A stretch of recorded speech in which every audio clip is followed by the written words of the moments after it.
Okay, നമുക്ക് start ചെയ്യാം. എല്ലാവരെയും ഞാൻ EFT ലൈഫ് ചേഞ്ചിങ് പ്രോഗ്രാമിലേക്ക് ഹൃദ്യമായി സ്വാഗതം ചെയ്യുന്നു. നമ്മുടെ 12ാമത്തെ ബാച്ചിന്റെ ലാസ്റ്റ് ദിവസമാണിത്, 15ാമത്തെ ദിവസമാണ്. ഇതുവരെ നമ്മൾ പണവുമായി ബന്ധപ്പെട്ടുകൊണ്ട് സംസാരിച്ചിട്ടില്ല. ഓരോ ദിവസവും ഓരോ ടോപ്പിക്കിലൂടെ അതിന്റെ ടാപ്പിങ്ങും തന്നുകൊണ്ടാണ് നമ്മൾ ഇതുവരെ എത്തിയത്.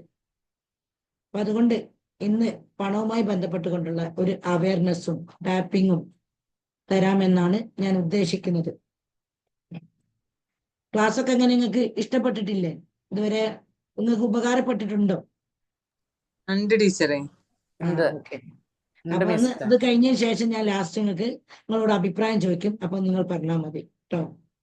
അപ്പൊ നമ്മളെല്ലാവരും ജീവിതത്തിൽ ഏറ്റവും കൂടുതൽ ആഗ്രഹിക്കുന്ന ഒരു സംഭവമാണ്, ഒരു സംഗതിയാണ് പണം എന്നുള്ളത്. അത് ഇഷ്ടപ്പെടാത്തവരായി ആരും ഉണ്ടാവില്ല. അപ്പൊ അതുകൊണ്ട് നിങ്ങൾക്ക് എത്രത്തോളം അതിന്റെ ഒരു ഫീലിങ്സ് ഉണ്ട് എന്നറിയാൻ നിങ്ങൾ എല്ലാവരും ഒരു 2 മിനിറ്റ് കണ്ണടക്കുക. എന്നിട്ട് നിങ്ങളുടെ അക്കൗണ്ടിലേക്ക്, ബാങ്ക് അക്കൗണ്ടിലേക്ക് 1 കോടി രൂപ വന്നതായിട്ട് മെസ്സേജ് നിങ്ങളെ ഫോണിൽ നിങ്ങൾ എന്തോ നോക്കിക്കൊണ്ടിരിക്കുമ്പോൾ ഒരു മെസ്സേജ് വന്നതായിട്ട് നിങ്ങൾ കണ്ടതായി സങ്കല്പിക്കുക.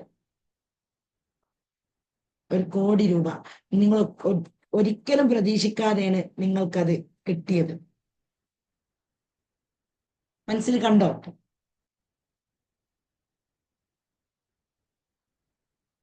എന്നിട്ട് അപ്പോ അതത് കാണുമ്പോ നമുക്ക് ഒരുപാട് സംഗതികൾ ഉണ്ടാവും. ഒരുപാട് കാര്യങ്ങൾ വാങ്ങാൻ ആഗ്രഹിച്ചത് വാങ്ങാതട്ടത് ഉണ്ടാവും. പിന്നെ പണമില്ലാത്തതിന്റെയൊക്കെ ഭാഗമായിട്ട് നമ്മളെ ഒരു കണ്ണ് തുറക്കാത്ത രൂപത്തിൽ നമ്മളൊരു ഇൻസൾട്ട് ചെയ്തുകൊണ്ട് പെരുമാറിയിട്ടുള്ള കുറെ ആളുകളുടെ മുഖമൊക്കെ നമ്മളെ മനസ്സിലേക്ക് വന്നിട്ടുണ്ടാവും.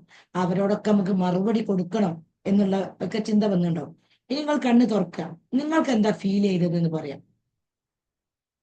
1 കോടി രൂപ നിങ്ങളെ അക്കൗണ്ടിലേക്ക് വന്നു എന്ന് നിങ്ങൾ കണ്ടപ്പോ നിങ്ങൾക്ക് എന്താ ഫീൽ ചെയ്തത്? നല്ല സന്തോഷം. ഭയങ്കര സന്തോഷം ഉണ്ടായി. ഭയങ്കര സന്തോഷം. ഒരു പുഞ്ചിരി കട വന്നു. ഒരു പുഞ്ചിരി കട വന്നു മുഖത്ത്. ചിലർക്ക് സംശയം വന്നു, അതിപ്പോ എങ്ങനെ എന്റെ അക്കൗണ്ടിലേക്ക് എത്തുക എന്നുള്ള സംശയം തോന്നിയോ?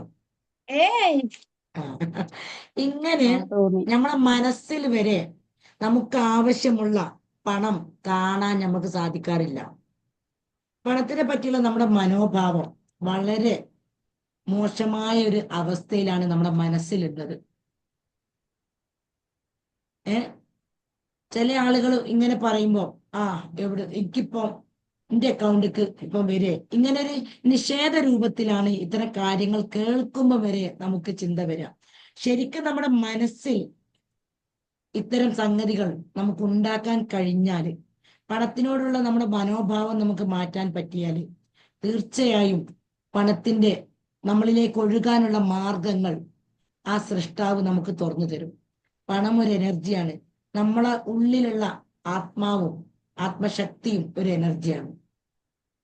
അപ്പോ അത് നമ്മളിലേക്ക് ഒഴുകണമെങ്കിൽ അതിനനുസരിച്ചുള്ള ജീവിത ചുറ്റുപാടുകളും സ്വഭാവങ്ങളും നമ്മളിൽ ഉണ്ടാവണം. പണം ഒരു പോസിറ്റീവാണ്, നെഗറ്റീവും ഉണ്ട്. നമ്മൾ പോസിറ്റീവായാൽ നമ്മളിലേക്ക് പണം ഒഴുകും, പോസിറ്റീവായ വശങ്ങളിലൂടെ ഒഴുകും. നമ്മൾ നെഗറ്റീവ് ആണെങ്കിൽ നമുക്ക് അതിനനുസരിച്ചുള്ള രൂപത്തിലൂടെയാണ് നമുക്ക് പണം ലഭിക്കുക. അപ്പോൾ നമുക്ക് ആദ്യം നമ്മുടെ മനസ്സിൽ ഇത്ര പണം എനിക്ക് വേണം എന്നുള്ളൊരു ഫോക്കസ് ഉണ്ടാവണം. ഇത്ര ഒരു വർഷത്തിനുള്ളിൽ 5 ലക്ഷം അല്ലെ 10 ലക്ഷം ഇത്ര രൂപ എനിക്ക് കിട്ടണം, എനിക്ക് വേണം, അത് ലഭിക്കാൻ ഞാൻ അതിയായി ആഗ്രഹിക്കുന്നു എന്നിങ്ങനെയുള്ള പണം നമ്മളിലേക്ക് അട്രാക്ട് ചെയ്യുന്ന രൂപത്തിലുള്ള ചിന്തകൾ ആദ്യം നമ്മുടെ മനസ്സിലുണ്ടായാൽ അതിനനുസരിച്ചാണ്.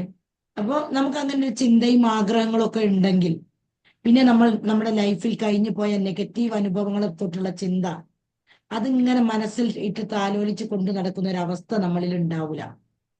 ഈ ഫോക്കസ് ഇല്ലാത്തത് കൊണ്ടാണ്, എത്ര പണം കൃത്യമായി എനിക്ക് ലഭിക്കണം എന്നുള്ള ഒരു ചിന്ത ഇല്ലാത്തത് കൊണ്ടാണ് ഞാൻ ഈ പാഠം പഠിച്ചത് അറിയും. ഞാൻ പറഞ്ഞല്ലോ, ഫേസ്ബുക്കിലൂടെ ഇങ്ങനെ കണ്ടു, എനിക്കൊരു സാധനം വാങ്ങേണ്ട ആവശ്യം വന്നു, അന്നാണ് ഇത്ര സംഖ്യ എനിക്ക് കിട്ടണം എന്ന് ഞാൻ ഫോക്കസ് ചെയ്തത്. ആ കറക്റ്റിന് ആ 2 മാസത്തിനുള്ളിൽ എനിക്ക് ആ സംഗതി കിട്ടി. പിന്നെ അതിനുശേഷം ഞാൻ വേറൊരു ആവശ്യങ്ങൾക്ക് ഫോക്കസ് ചെയ്തുകൊണ്ട് കാര്യങ്ങൾ നീക്കി, അതും നേടി. അതിൽ നിന്നാണ് ഞാൻ പഠിച്ചത്, ഇത്ര പണം നമുക്ക് വേണം എന്നുള്ള ഒരു ഫോക്കസ് ഉണ്ടായാൽ അതാണ് നടക്കുന്നത്. അപ്പോൾ അതിനനുസരിച്ചാണ് നമുക്ക് അങ്ങനെ ആഗ്രഹവും ഫോക്കസും ഉണ്ടെങ്കിൽ, വ്യക്തമായൊരു പ്ലാന് നമ്മുടെ മനസ്സിലുണ്ടെങ്കിൽ, പിന്നെ നമ്മുടെ ചിന്ത മുഴുവനും അതെങ്ങനെ കിട്ടും, അതെനിക്ക് കിട്ടണം എന്നുള്ളതാവും. അല്ലെങ്കിൽ നമുക്കൊരു ഗോളില്ല, ഒരു ലക്ഷ്യം ഇല്ലെങ്കിൽ, പണക്കാരനാവണം എന്നുള്ള ഒരു ഗോള് ആദ്യം നമ്മൾ സെറ്റ് ചെയ്യണം. ആരോഗ്യ പ്രശ്നങ്ങൾ ഉള്ളവർ എനിക്ക് ആരോഗ്യം ഉണ്ടാവണം എന്നുള്ളൊരു ഗോള് നമ്മൾ ആദ്യം സെറ്റ് ചെയ്യണം. ഗോൾ സെറ്റിംഗ് ചെയ്തതിന് ശേഷമാണ് നമ്മൾ ഫോക്കസിലേക്ക് പ്രാധാന്യം കൊടുക്കേണ്ടത്. ഗോൾ സെറ്റിങ്സ് ഉണ്ടാവുമ്പോൾ, ഇപ്പം പാവപ്പെട്ട അവസ്ഥയിലൂടെ ജീവിക്കുന്ന ഒരാൾ, അവർക്ക് ഇതുപോലുള്ള അറിവുകളൊന്നും ലഭിച്ചിട്ടില്ല. അവരവരുടെ പേരൻസ് ദരിദ്രാവസ്ഥയിൽ ജീവിക്കുന്നത് കണ്ടു. അവരും വിദ്യാഭ്യാസവും കാര്യങ്ങളും പണവും ഒന്നും ഇല്ലാതെ ഇങ്ങനെ കഷ്ടപ്പെട്ട് ലൈഫ് മുന്നോട്ട് പോവാണ്. അങ്ങനെയുള്ള ഒരാൾക്ക് പണക്കാരനാണ് എന്ന് ചിന്തിക്കാൻ കഴിയൂല. ചിന്തിക്കാൻ കഴിഞ്ഞാൽ ഭാവി ജീവിതം അവൻ്റെത് അവിടേക്ക് എത്തിപ്പെടും. ഇതുപോലെ നമുക്ക് എന്താണോ നമ്മുടെ ലൈഫിൽ വേണ്ടത്, അത് നമ്മൾ നന്നായി ശ്രദ്ധിച്ചുകൊണ്ട്, അതിന് പ്രാധാന്യം കൊടുത്തുകൊണ്ട്, വേസ്റ്റ് തോട്ടില് നിൽക്കാതെ, കഴിഞ്ഞു പോയ അനുഭവങ്ങൾ ബേസ് ചെയ്തുകൊണ്ടുള്ള ചിന്തകൾ ഉള്ളിൽ കൊണ്ടു നടക്കുമ്പോഴാണ് നമ്മുടെ ഉള്ളിൽ വേസ്റ്റ് തോട്ടുണ്ടാവല്, വേസ്റ്റ് ആയിട്ടുള്ള മാലിന്യമായിട്ടുള്ള ചിന്ത നമ്മുടെ ഉള്ളിൽ ഉണ്ടാവല്. ഇതിൽ നിന്നാണ് നമുക്ക് രോഗാണുക്കൾ ഉണ്ടാവുന്നതും പണം നമ്മളിലേക്ക് എത്തുന്നത്, ഇല്ലാതാവുന്നതുമൊക്കെ. അപ്പൊ ഈ വേസ്റ്റ് തോട്ടിൽ നിന്ന് മോചനം നേടി നമുക്ക് വേണ്ടതായ ഒരു പ്ലാനിലൂടെ എനിക്ക് നേടണം, പണക്കാരനാവണം, പണം എന്നുള്ളത് എൻ്റെ ഒരു ജന്മാവകാശമാണ്, അത് നേടിയേ പറ്റൂ എന്നുള്ള ഒരു ഗോൾ സെറ്റിംഗ് നടത്തിക്കൊണ്ട് ഫോക്കസ് കൊടുക്കുമ്പോൾ, ഇത്ര ലക്ഷം എനിക്ക് ഇത്ര കാലത്തിനുള്ളിൽ കിട്ടണം എന്ന് ഫോക്കസ് ചെയ്യുമ്പോൾ നമ്മൾ ശ്രദ്ധയും ചിന്തയും എല്ലാം അതിലേക്ക് പോകും. നല്ലതായ രൂപത്തിൽ എനിക്ക് കിട്ടണം എന്നുള്ള ചിന്ത കൊടുക്കണം. അപ്പൊ നമ്മുടെ ഉള്ളിലുള്ള കഴിവിനെ തൊട്ടുള്ള ചിന്തകൾ വരും. അത് വികസിപ്പിക്കുവാൻ, അത് വർദ്ധിപ്പിക്കുവാനുള്ള അറിവ് നേടാമെന്നുള്ള ബോധം വരും. ഇങ്ങനെ സ്റ്റെപ്പ് സ്റ്റെപ്പായി നമ്മുടെ ലൈഫിൽ മാറ്റങ്ങൾ വരും. അങ്ങനെ മാറ്റങ്ങൾ വന്നതുകൊണ്ടാണ് ഞാനൊക്കെ ഇപ്പൊ ഈ രൂപത്തിൽ എത്തിയത്. ഇത്തരം അറിവുകൾ ലഭിച്ചതിന് ശേഷമാണ് ഈ രൂപത്തിലുള്ള ചിന്തകൾ ഉണ്ടായത്. അപ്പൊ നമുക്ക് പരിശുദ്ധ ഖുർആൻ എല്ലാ വേദഗ്രന്ഥങ്ങളും പണവുമായി ബന്ധപ്പെട്ട് പ്രതിപാദിക്കുന്നുണ്ട്. ഖുർആനിൽ പറയുന്നത് അൽ മാലു വൽ ബനൂന സീനത്തുൽ ഹയാത്തി ദുനിയ, സന്താനങ്ങളും ധനവും ദുനിയാവിന്റെ അലങ്കാരങ്ങളാകുന്നു എന്ന് പറയുന്നുണ്ട്.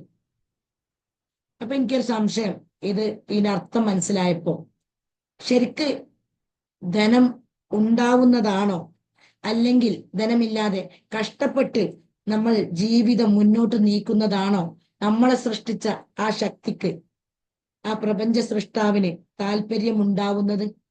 നിങ്ങളൊന്ന് മറുപടി തരണം.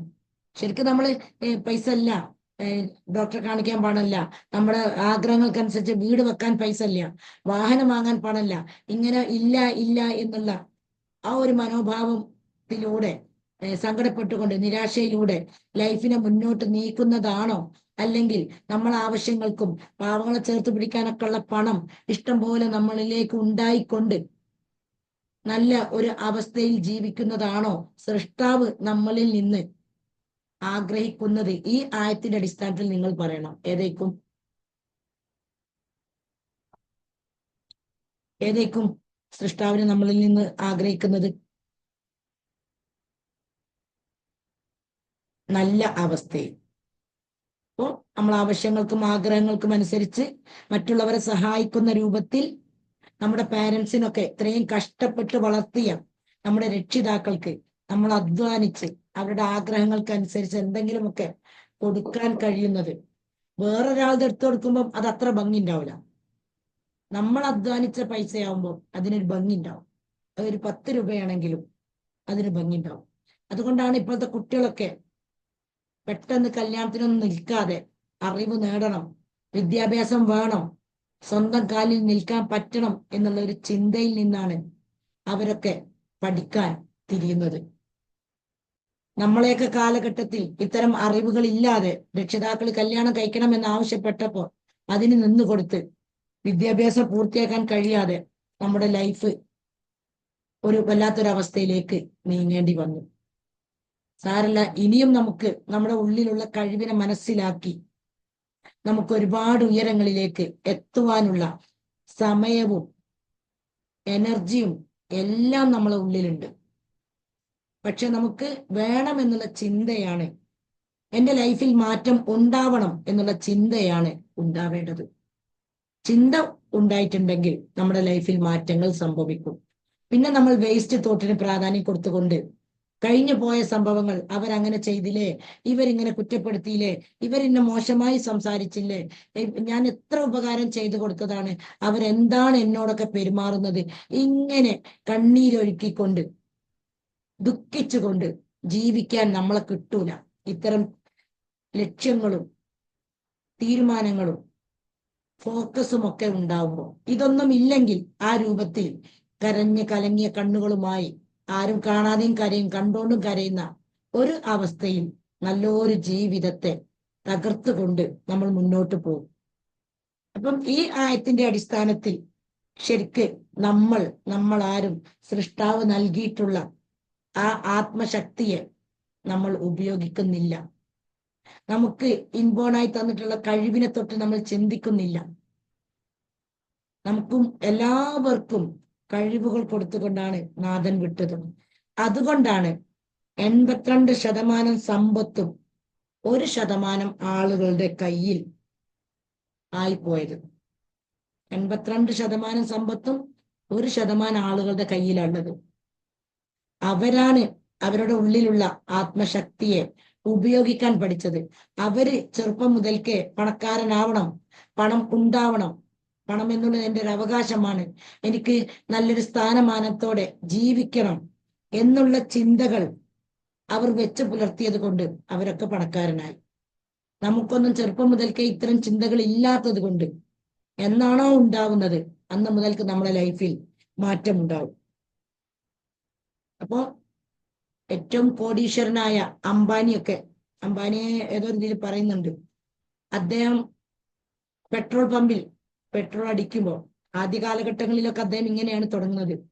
അദ്ദേഹം ആ പെട്രോൾ അടിക്കുന്നതിൽ ആലോചിച്ച് അതിലെല്ലാം നിൽക്കല് എന്നാണ് പറയുന്നത്.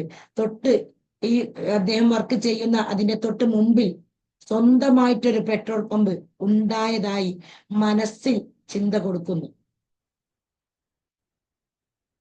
എന്നിട്ട് അതിന്റെ ഓണറായി നിൽക്കുന്നതും ഇതൊക്കെയാണ് ഇദ്ദേഹം ഈ ജോലി എടുക്കുന്ന സമയത്ത് മനസ്സിൽ കണ്ടത്.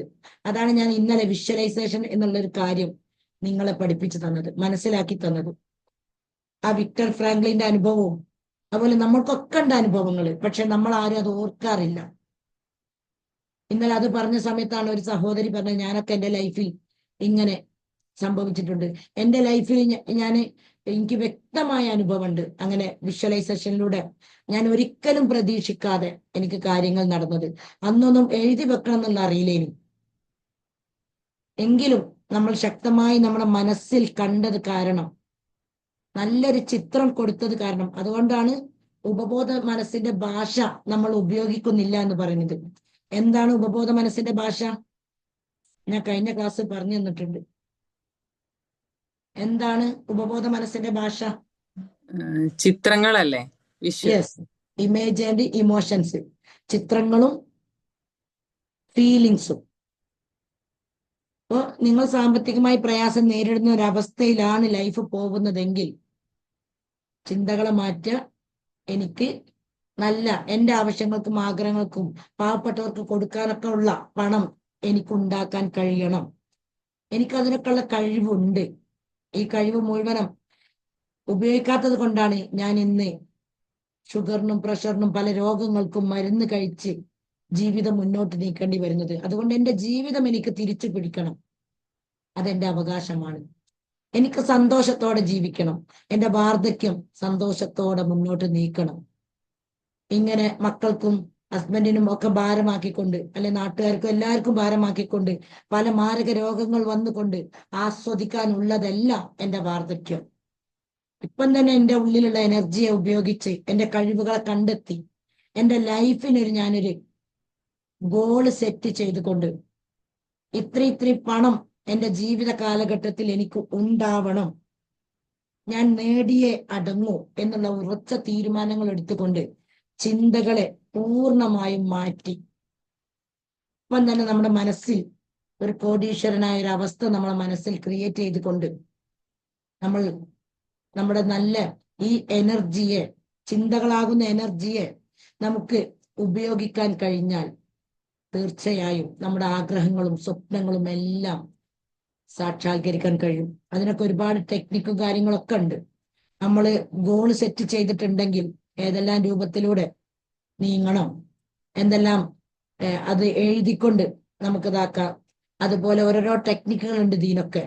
അതൊക്കെ പ്രയോഗിച്ചുകൊണ്ട് നമുക്ക് അതിൽ തന്നെ നമ്മുടെ ശ്രദ്ധ പൂർണ്ണമായും കൊടുത്തുകൊണ്ട് നമുക്ക് നമ്മുടെ ലൈഫിൽ ആഗ്രഹങ്ങൾ തീർച്ചയായും സാധിക്കാൻ കഴിയും. അതാണ് നമ്മൾ ലോ ഓഫ് അട്രാക്ഷനിലൂടെ മനസ്സിലാക്കിയത്. എന്താണ് ആകർഷണ സിദ്ധാന്ത നിയമം? നിങ്ങൾക്ക് എന്താ മനസ്സിലായത്? എന്താണ് നിങ്ങൾക്ക് ആകർഷണ സിദ്ധാന്ത നിയമം എന്താണ് എന്ന് എന്താ മനസ്സിലായത്? ഒന്ന് പറഞ്ഞേരി. നമ്മൾ എന്താണോ ചിന്തിക്കുന്നത് ലൈഫിനെ കുറിച്ച്, അതാണ് പിന്നെ റിയൽ ആയിട്ട് നടക്കുക. യെസ്, ആകർഷിക്കാനുള്ള ഒരു കഴിവ് നമ്മുടെ മനസ്സിനുണ്ട്. ഇപ്പോ ഐസക് ന്യൂട്ടൻ വിസിബിൾ ആണ് ആപ്പിൾ വീണത്. അതുകൊണ്ട് അദ്ദേഹം ചിന്തിച്ച് ഭൂമിക്ക് ആകർഷണ സിദ്ധാന്തം ഉണ്ട് എന്ന്, ഗ്രാവിറ്റി ഉണ്ട് എന്ന് സമൂഹത്തെ പഠിപ്പിച്ചു. പക്ഷെ മനസ്സിൻ്റെത് നമ്മൾ ആരും ശ്രദ്ധിക്കാറില്ല. ഒരാളെ ജീവിതവും നമ്മൾ അതിൽ നിന്ന് പാഠങ്ങൾ ഉൾക്കൊള്ളാറില്ല. ഞാനിപ്പോ അടുത്ത ഒരു 10 വർഷത്തോളമായി ഈ ശരിക്ക് ആകർഷണ സിദ്ധാന്തം മനസ്സിലാക്കിയിട്ട് ഒരു 3 വർഷമായിട്ടുള്ളൂ. അപ്പൊ അതിന് മുന്നേ ഞാനിങ്ങനെ ജനങ്ങളുടെ ജീവിതം പഠിക്കുന്നുണ്ട്. എന്തുകൊണ്ടാണ് ഇങ്ങനെ രോഗങ്ങളും കഷ്ടപ്പാടും സാമ്പത്തിക പ്രയാസവും ആയിക്കൊണ്ട് മനുഷ്യർ ജീവിക്കുന്നത്? ഇതിനാണോ നമ്മുടെ സൃഷ്ടാവ് നമുക്ക് ഈ അനുഗ്രഹീത ജന്മം നൽകിയത് എന്ന സ്വന്തം ഉള്ളിൽ ഒരു ചോദ്യം കുറച്ചു കാലമായി ചോദിക്കാൻ തുടങ്ങിയിട്ട്. ഞാനൊക്കെ വളരെ കഷ്ടപ്പെട്ട ജീവിച്ചത് 45 വയസ്സ് വരെ. കാരണം ഇത്ര ഒരു അറിവില്ല, ചിന്തിക്കാൻ പോലുള്ള കഴിവില്ല. ഇങ്ങനൊരു സംഭവം തന്നെ കേട്ടിട്ടില്ല. എന്താ പണം അള്ളാന്റെ പരീക്ഷണാണ്, ചില ആളുകൾക്ക് കിട്ടും ചില ആളുകൾക്ക് കിട്ടൂല, ഇതൊക്കെയാണ് നമ്മൾ കേട്ട് മനസ്സിലാക്കിയത്. അപ്പൊ ശരി തന്നെയാണ്, നമുക്കൊന്നും പണം ഉണ്ടാവാനുള്ള ഒരു സാധ്യതയില്ല, നമ്മളെ പേരൻസിനില്ല, പാവപ്പെട്ട ദരിദ്ര ഫാമിലിയിലാണ് ജനനം. ഈ അറിവ് ലഭിച്ചതിന് ശേഷമാണ് എന്റെ ആഗ്രഹം എന്നോ കൊണ്ട് നടക്കുന്നുണ്ട് ഞാൻ എന്റെ വീടിന്റെ മുകളിൽ 2 റൂം ഉണ്ടാക്കണം എന്നുള്ളത്. കാരണം അത് സ്വപ്നം കാണാൻ പോലുള്ള യോഗ്യത അല്ലാത്തത് കൊണ്ട്, ഇങ്ങനത്തെ ഒരു അറിവ് ലഭിക്കാത്തത് കൊണ്ട് ആ ഭാഗം തന്നെ ചിന്തിക്കില്ല. ഇപ്പൊ ഈ അറിവൊക്കെ ലഭിച്ചു, വിഷ്വലൈസേഷൻ, നമ്മുടെ ചിന്തകൾ മാറ്റിയാൽ അട്രാക്ഷൻ സംഭവിക്കും, ഇതൊക്കെ ലഭിച്ചപ്പം ഇപ്പം എന്റെ ആഗ്രഹത്തിനനുസരിച്ച് പകുതി പണി മുഴുവനാക്കാൻ കഴിഞ്ഞു. ഇനി പകുതിയും കൂടി ഉണ്ട്. അൽഹംദുലില്ലാ, അതിന് ഞാൻ ഒരുപാട് എന്നെ സൃഷ്ടിച്ച ആ ശക്തിയെ ഞാൻ ഒരുപാട് ഈ അറിവ് ലഭിച്ചതിന്, ഈ അറിവ് ലഭിച്ചിട്ടില്ലെങ്കിൽ എനിക്കിപ്പോഴും അത് ചെയ്യാൻ കഴിയൂല. അപ്പോ നമുക്ക് അറിവിലാണ് കാര്യം കിടക്കുന്നത്. ഒരുപാട് അറിവുകൾ നമ്മുടെ മുന്നിലുണ്ട്. പക്ഷെ നമ്മൾ ഇതിനൊന്നും പൈസ കൊടുത്ത് നമ്മൾ വാങ്ങൂല. കാരണം നമ്മൾ ആഡംബര ഡ്രസ്സുകളും വാഹനങ്ങളും വീടും ഒക്കെ നമ്മൾ നന്നായി കൈകാര്യം ചെയ്യും. പക്ഷെ അറിവിന് നമ്മൾ 10 രൂപ കൊടുക്കുക എന്ന് പറഞ്ഞാൽ നമുക്ക് ഭയങ്കര പ്രയാസം. ഞാനൊക്കെ ഒരുപാട് പൈസ ഈ അറിവിന് വേണ്ടി ചെലവഴിച്ചപ്പം നല്ല നല്ല അറിവുകൾ ലഭിച്ചു, സ്വന്തം ലൈഫിൽ മാറ്റം വരുത്താൻ പറ്റി. അതുപോലെ ഒരുപാട് പാവങ്ങൾക്കും ഇതൊക്കെ ഉപകരിക്കട്ടെ എന്ന് ചിന്തിച്ചിട്ടാണ് ഈ രൂപത്തിൽ തുറന്ന് സമൂഹത്തോട് പറഞ്ഞു കൊടുക്കുന്നത്. എല്ലാവർക്കും നേടാൻ പറ്റും പണം എന്നുള്ളത്. പക്ഷെ നമ്മുടെ മനോഭാവം, കാഴ്ചപ്പാട് നമുക്ക് മാറ്റാൻ കഴിയണം. സംശയം ഉണ്ടാവരുത്. ഇപ്പൊ ടീച്ചർ പറഞ്ഞൊക്കെ ശരി തന്നെയാണോ? അതൊക്കെ ഇപ്പൊ നമ്മളെ ജീവിതത്തിൽ നടക്കുമോ? സംശയിച്ചാൽ ഒരിക്കലും നടക്കൂല. ഉറച്ച വിശ്വാസമാണ്. അതാണ് വിശ്വാസത്തിന് അതിയായ പ്രാധാന്യമുണ്ട് എന്ന് ഒരു ദിവസത്തെ ക്ലാസ്സിൽ മുഴുവനും ഞാൻ പറഞ്ഞത്. നമ്മൾ ഉറച്ചു വിശ്വസിക്കുന്നതിന്റെ അടിസ്ഥാനത്തിലാണ് നമ്മുടെ ലൈഫിൽ മാറ്റം ഉണ്ടാവല്. എന്റെ രോഗങ്ങൾ മൊത്തം ഞാൻ ഉറച്ചു വിശ്വസിക്കുന്നത് കൊണ്ട് ഒരു മരുന്നും കഴിക്കാതെ 10 വർഷത്തിനുള്ളിൽ എനിക്ക് മാറ്റാൻ സാധിച്ചിട്ടുണ്ട്. എത്ര എന്നെ കഷ്ടപ്പെടുത്തിയ രോഗമാവട്ടെ, എന്ത് പ്രയാസമാവട്ടെ, അതൊക്കെ ഈ ഉള്ളിലുള്ള എനർജിയിൽ സൃഷ്ടാവ് ഈ എനർജി നൽകിയപ്പം അതിന് ഇത്തരം കഴിവുകളൊക്കെ ഉണ്ട്. നമ്മുടെ ആഗ്രഹങ്ങൾ സാധിപ്പിക്കാനുള്ള ഒരു വശമുണ്ട്. രോഗങ്ങൾ ഉണ്ടെങ്കിൽ ഹീലിംഗ് പവർ ഉണ്ട്. ഇതെല്ലാം മനസ്സിലാക്കിയപ്പം നല്ലൊരു ജീവിതമാണ് തിരിച്ചു കിട്ടിയത്. അതുകൊണ്ട് ഇത്തരം അറിവുകൾ, അതിനൊക്കെ നമ്മുടെ ഉള്ളിലുള്ള ഇമോഷൻ ഫ്രീഡം ടെക്നിക്ക് EFTയിലൂടെ നമ്മുടെ ഉള്ളിൽ നിന്ന് ഇത്തരം നെഗറ്റീവ് ചിന്തകളെ നമുക്ക് മാറ്റാൻ പറ്റിയാൽ നമ്മുടെ ലൈഫിൽ മാറ്റം വരും. എൻ്റെ ലൈഫിലൂടെ എനിക്ക് പ്രൂഫ് ആയതുകൊണ്ടാണ് ഞാൻ നിങ്ങളോടും ഇതെല്ലാം പറയുന്നത്. നമുക്ക് നല്ല വിശ്വാസം വേണം. മനസ്സിന്റെ ഭാവം, സ്ഥായിയായി നിലനിൽക്കുന്ന ഭാവം സന്തോഷമായി നിലനിർത്താൻ നമുക്ക് സാധിക്കണം. ഇമോഷൻസ് പോകുമ്പോഴാണ് സന്തോഷം ഉണ്ടാവുക. ഇമോഷൻസ് ഉള്ളിൽ ഉണ്ടെങ്കിൽ നമുക്കറിയാതെ അസ്വസ്ഥത ഉണ്ടാവും. നമ്മൾ തന്നെ അറിയാതെ നമുക്ക് ഇടയ്ക്കിടയ്ക്ക് ദുഃഖം ഫീൽ ചെയ്യും. അത് നമ്മളെ വീണ്ടും ദുഃഖമുള്ള അവസ്ഥയിലേക്ക് നമ്മുടെ ലൈഫിനെ എത്തിക്കും. നമ്മുടെ മനസ്സിൽ സന്തോഷം നിലനിർത്താൻ നമുക്ക് സാധിച്ചാൽ നമ്മൾ വീണ്ടും വീണ്ടും സന്തോഷമുള്ള അനുഭവങ്ങളിലേക്ക്, നമുക്ക് പണമായിക്കൊണ്ടും ആരോഗ്യമുണ്ടായിക്കൊണ്ടും ബന്ധങ്ങൾ ശക്തിപ്പെട്ടുകൊണ്ടും സന്തോഷമുള്ള ഒരു അവസ്ഥയിലേക്ക് നമ്മൾ എത്തിപ്പെടും. അതുകൊണ്ട് പിന്നെ പ്രധാനമായിട്ടൊരു കാര്യം കൂടി പറയാനുണ്ട്. ഈ പണത്തിന്റെ അവസ്ഥയിൽ, പണവുമായി ബന്ധപ്പെട്ട് നമ്മൾ പറയുകയാണെങ്കിൽ, അത് നേരത്തെ പറയേണ്ടതായിരുന്നു, വിട്ടുപോയി. പ്രധാനമായിട്ടും 2 രൂപത്തിലാണ് മനുഷ്യന്മാരുണ്ടാവല്. ഒന്ന്, ഞാൻ പാവാണ്, എനിക്ക് പണമില്ല, എനിക്ക് വേറുള്ളവർ ആരെങ്കിലും എന്നെ സഹായിക്കുകയാണെങ്കിൽ വലിയൊരു ഉപകാരം, എനിക്ക് പണം ഉണ്ടാക്കാനുള്ള കഴിവില്ല, എനിക്ക് പണം ഉണ്ടാക്കാൻ കഴിയൂല, ഈ കഷ്ടപ്പാടാണ്, ദാരിദ്ര്യമാണ്, ഇങ്ങനെ എണ്ണിപ്പെറുക്കി പറയുന്ന ആളുകൾ ഉണ്ടാവലുണ്ട്. ഇങ്ങനെയുള്ള ആളുകൾക്ക് എന്തായിരിക്കും അട്രാക്ട് ചെയ്ത് വരല്? നിങ്ങളൊന്ന് പറഞ്ഞേരി. പണം കൂടുതൽ വരലാണോ അല്ലെങ്കിൽ കഷ്ടപ്പാട് കൂടുതലാണോ വരല്? കഷ്ടപ്പാട് കൂടും. യെസ്, കഷ്ടപ്പാട് കൂടും. അത് എത്രയോ ആളുകൾ പ്രൂഫ് ചെയ്തിട്ടുണ്ട്. ഇപ്പൊ ഞാൻ ഇങ്ങനെ പറയുമ്പം ചില ക്ലാസ്സിലൊക്കെ ആളുകൾ പറയും, ശരിയാണ് നിങ്ങൾ പറഞ്ഞത്, കഷ്ടപ്പാട് പറയുന്നവരെന്നും കഷ്ടപ്പെട്ടുകൊണ്ട് ജീവിക്കും. കഷ്ടപ്പാടാണെങ്കിലും എന്റെ ആവശ്യങ്ങൾക്കുള്ള പണം എനിക്ക് ലഭിച്ചുകൊണ്ടിരിക്കുന്നുണ്ട്. അതിന് ആത്മാർത്ഥമായി നന്ദി പറഞ്ഞുകൊണ്ട് എനിക്ക് ഇനിയും പണം ഉണ്ടാവും, ഞാൻ പണമുള്ളൊരവസ്ഥയിലേക്ക് എത്തിപ്പെടും എന്നുള്ള ശുഭാപ്തി വിശ്വാസത്തോടെ സമാധാനമുള്ള മനസ്സിനെ കീപ്പ് ചെയ്തുകൊണ്ട്, സമാധാനമായ ഒരവസ്ഥ നമ്മുടെ മനസ്സിൽ ഉണ്ടാക്കിക്കൊണ്ട് നമ്മുടെ ലൈഫിനെ നമുക്ക് മാറ്റാൻ സാധിച്ചാൽ, നിരാശ ഒരിക്കലും നമുക്ക് പാടില്ല. നിരാശയുണ്ടെങ്കിൽ നിരാശയാണ് പിന്നെ ജീവിതം മൊത്തം ഉണ്ടാവല്. ഒപ്റ്റിമിസം, അതായത് ശുഭപ്രതീക്ഷയുണ്ടെങ്കിൽ, ലൈഫിനെ തൊട്ട് ഒരു നല്ലൊരു വിശ്വാസമുണ്ടെങ്കിൽ, നല്ലൊരു പ്രതീക്ഷയുണ്ടെങ്കിൽ, നല്ലൊരു സങ്കല്പമുണ്ടെങ്കിൽ, എൻ്റെ ജീവിതം അത് ഞാൻ തിരിച്ചു പിടിക്കും. എനിക്ക് എൻ്റെ സൃഷ്ടാവ് നൽകിയിട്ടുള്ള ഈ ആത്മാവിനെ, എനർജിയെ, റൂഹിനെ ഞാൻ ഉപയോഗപ്പെടുത്തും. എൻ്റെ അവകാശമാണ് അതിന് ഉപയോഗപ്പെടുത്തൽ എന്നിങ്ങനെയുള്ള നല്ല ചിന്തകൾ, സെൽഫ് ഇമേജ് ഉയർത്തിക്കൊണ്ട് നല്ലൊരു ചിന്തകളെ നമുക്ക് വെച്ച് പുലർത്താൻ സാധിച്ചാൽ തീർച്ചയായും നമ്മുടെ ലൈഫിൽ മാറ്റം ഉണ്ടാവും. നിരാശ, സങ്കടം, ദുഃഖം, പരാതി പറയല്, അതുപോലെ പണമല്ല, എനിക്ക് പണം ഉണ്ടാക്കാൻ കഴിയൂല തുടങ്ങിയ നെഗറ്റീവ് ചിന്തകളൊക്കെ പൂർണ്ണമായും ഒഴിവാക്കിക്കൊണ്ട് ഇത്തരം നല്ലതിനെ നമ്മുടെ മനസ്സിലേക്ക് നിറക്കാൻ സാധിച്ചാൽ നമുക്ക് നല്ല സുന്ദരമായ ജീവിതം, സ്വർഗതുല്യമായ ജീവിതം ഈ ഭൂമിയിൽ തന്നെ നമുക്ക് ജീവിക്കാൻ സാധിക്കും. അതുകൊണ്ട് ആദ്യം നമ്മൾ ശ്രദ്ധിക്കേണ്ടത് നമ്മുടെ പേരൻസ് മരണപ്പെട്ടവരാണെങ്കിൽ അവരുടെ ഫ്രണ്ട്സുകൾക്കെങ്കിലും എന്തെങ്കിലുമൊക്കെ കൊടുക്കാൻ കഴിയണം. ഞാൻ അധ്വാനിച്ച, എൻ്റെ കഴിവ് ഉപയോഗിച്ച് ഉണ്ടാക്കിയിട്ടുള്ള 10 രൂപ എൻ്റെ പേരൻസിന് കൊടുക്കാൻ എനിക്ക് സാധിക്കണം എന്നിങ്ങനെയുള്ള ആഗ്രഹങ്ങളും ചിന്തകളും ഉണ്ടാവുമ്പോൾ തീർച്ചയായും നമ്മൾ അവിടേക്ക് അട്രാക്ട് ചെയ്ത് നല്ലൊരവസ്ഥയിലേക്ക് എത്തിപ്പെടും. നമ്മൾ വിചാരിക്കാതെ നമ്മുടെ മുന്നിൽ മാർഗങ്ങൾ തുറന്നു തരും. ഇങ്ങനെ മാറ്റമുണ്ടായ എത്രയോ ആളുകളുണ്ട്. എത്രയോ ആളുകൾ പറയലുണ്ട് ഈ ക്ലാസ്സിലൂടെ ഇങ്ങനെയൊക്കെയുള്ള മാറ്റങ്ങൾ ഉണ്ടാക്കാൻ സാധിച്ചു എന്നുള്ളത്. അപ്പൊ അതുകൊണ്ട് ഞാൻ കുറെ പറഞ്ഞ് നിങ്ങളെ ബോറടിപ്പിക്കുന്നില്ല. ഇനി നമുക്ക് ടാപ്പിംഗ് ഉണ്ട്.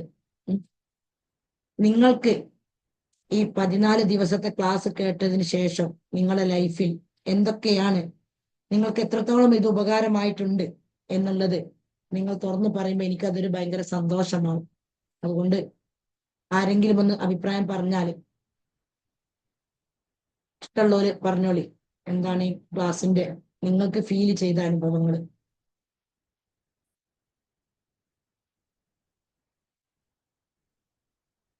എത്രത്തോളം നിങ്ങൾക്ക് ഉപകാരപ്പെട്ടിട്ടുണ്ട്?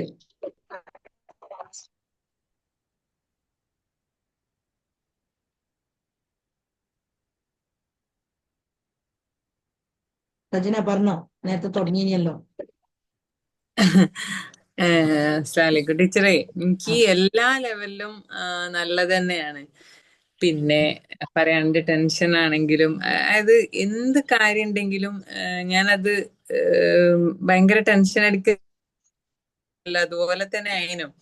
അപ്പൊ ഇപ്പം ഒക്കെ പോസിറ്റീവായിട്ട് കാണാൻ എനിക്ക് അത് പറ്റലുണ്ട്. മനസ്സിലാക്കിയിട്ടാണ് ഞാൻ എന്നെ ചേർത്തിയത്. എനിക്ക് നീയുമായിട്ട് സംസാരിച്ചപ്പം ഒരു നെടുവീർപ്പുള്ളൊരു സംസാരം ഫീൽ ചെയ്തപ്പോ എന്നോട് അതാണ് പിന്നീട് ഇപ്പൊ എത്ര ഏജ് എന്ന് വെച്ചാല് അതിന് കുറച്ചുകൂടി മുന്നോട്ട് പോകുമ്പോൾ നമുക്ക് പല പ്രശ്നങ്ങളും ഹെൽത്ത് ഇഷ്യൂസ് വരാൻ തുടങ്ങും. അതിന്റെ സ്റ്റാർട്ടിങ് ആണ് ഇതൊക്കെ. ഇപ്പൊ നമുക്ക് ഫീൽ ചെയ്യൂല. ഇപ്പൊ എനിക്ക് എന്റെ ഈ പ്രശ്നത്തെ മനസ്സിലാക്കി എനിക്ക് എന്നെ മാറ്റാൻ പറ്റിയത് കൊണ്ട് ഭാവിക്ക് എനിക്ക് ദോഷം ഉണ്ടാവില്ല. അല്ലെങ്കിൽ തീർച്ചയായും ഇപ്പൊ എത്രയാണ് വയസ്സ്? ഞാൻ 38. ഒരു 45 ആകുമ്പോഴത്തേക്ക് നമുക്ക് രോഗങ്ങള് നമ്മൾ വിചാരിക്കാത്ത പലതും ഫീൽ ചെയ്യാൻ തുടങ്ങും.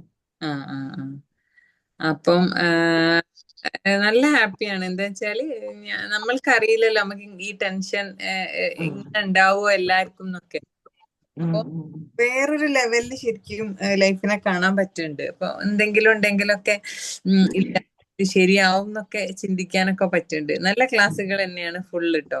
പിന്നെ ഓരോ വിശ്വാസമാണെങ്കിലും ചിന്തയാണെങ്കിലും പിന്നെ ഫോർഗിവ്നെസ് ആണെങ്കിൽ കുറച്ചൊരു നമുക്ക് കുറച്ച് ടൈം എടുക്കുക, എനിക്ക് ടൈം എടുക്കുക അതൊന്ന് റെഡിയാക്കി വരാൻ. ഫോർഗിവ്നെസ് ഫുള്ള് ഇങ്ങനെ ഒഴിവ് സമയം ഉപയോഗപ്പെടുത്തി ചെയ്യണം. ഇനി നമ്മൾ ഫോളോ അപ്പ് ഉണ്ടാവും, ഫ്രീ ക്ലാസ്സും കാര്യങ്ങളൊക്കെ ആയിട്ട്. അപ്പൊ എനിക്ക് ഗ്രൂപ്പിൽ പ്രാക്ടീസ് ഗ്രൂപ്പിലേക്ക് നിങ്ങൾ ആഡ് ചെയ്യും. ഇത് ഈ ക്ലാസ് കഴിഞ്ഞ പോലെ പിന്നെ അതിലേക്കാണ് ഞാൻ ആഡ് ചെയ്യല്. പക്ഷേ ഈ പറഞ്ഞ കാര്യങ്ങൾ ഫുള്ള് ഞാൻ പറയാ നമ്മളെ മതം ഇസ്ലാമിക് ബേസിലാണെങ്കിലും ശരിക്കും എല്ലാവർക്കും അറിയേണ്ട കാര്യങ്ങൾ തന്നെയാണ് ടീച്ചർ പറയുന്നത്.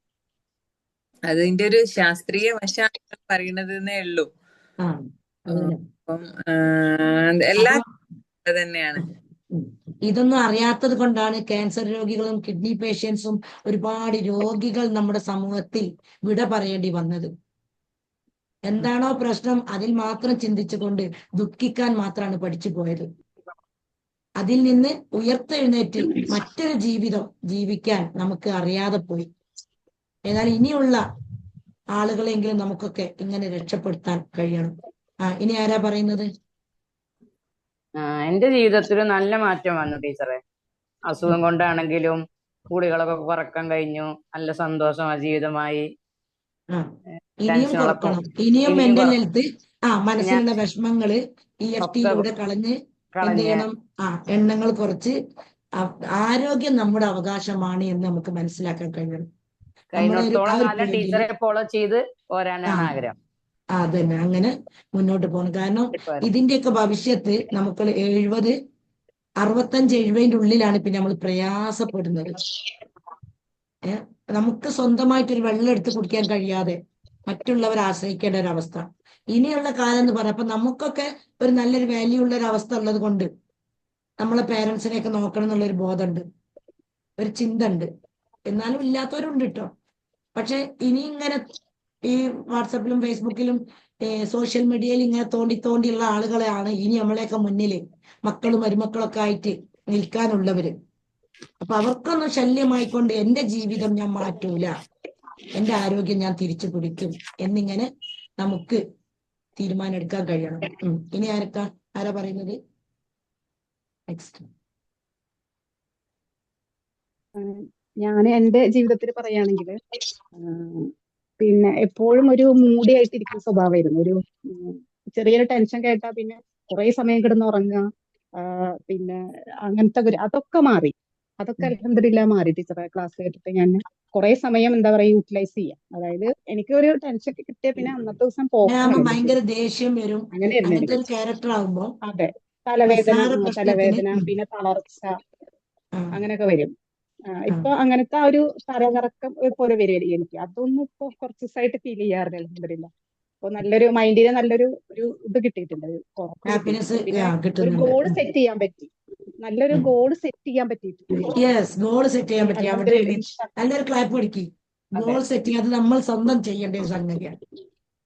അപ്പോ ഇതിൽ നിന്നൊക്കെ മോചനം ആദ്യത്തെ ഗോൾ സെറ്റിംഗ്. പിന്നെ ഇമോഷൻസ് മുഴുവനും ഞാൻ ഇതുപോലെ കളയും. എന്നെ വേദനിപ്പിച്ച ഒരുപാട് അനുഭവങ്ങൾ ഉള്ളിൽ സ്റ്റോർ ഉള്ളത് കൊണ്ടാണ് എന്റെ സ്വഭാവത്തിൽ ഇങ്ങനെ മാറ്റങ്ങൾ വന്നത്.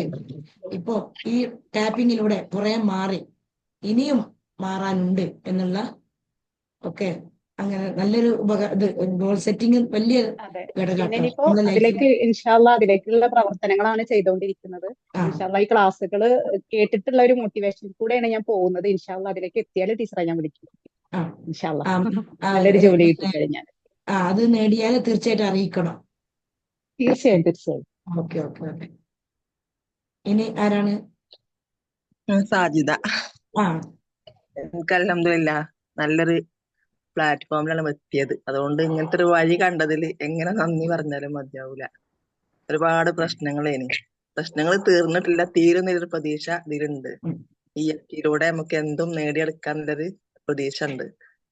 അപ്പൊ അതിനു വേണ്ടിയാണ് ശ്രമിക്കണുണ്ട്. എന്ത് വിഷമം വരുമ്പോൾ ആ ടെക്നിക്ക് ഉപയോഗിച്ചുകൊണ്ട് തളർച്ചയിൽ നിന്നൊക്കെ ഒരു നേട്ടം വരുന്നുണ്ട്. കാരണം അതെ, നമുക്കൊരു വിഷമങ്ങൾ വന്നാൽ അപ്പൊ നമ്മൾ തളർന്ന് കിടക്കലാണ്. അതിൽ നിന്ന് മാറ്റിയെടുക്കാൻ പറ്റുന്നില്ല ഉറപ്പ് ധൈര്യം വന്നു. ക്ലാസ്സുകളൊക്കെ ഒന്നുകൂടി കേൾക്കുക, ഒഴിവിനനുസരിച്ച് ഫുള്ള് കേട്ടിട്ട് നമ്മളെ മനസ്സിൽ വേണ്ടാത്ത എന്തൊക്കെ ഉണ്ടോ അതൊക്കെ പുറത്തേക്ക് കളയാം.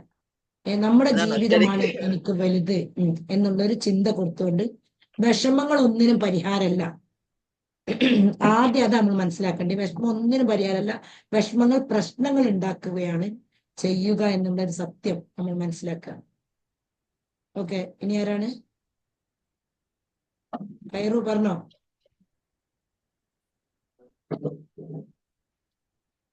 ഇല്ല, 2 ജെൻസ് ഉണ്ട്, അവരൊന്നും കേറിയില്ല.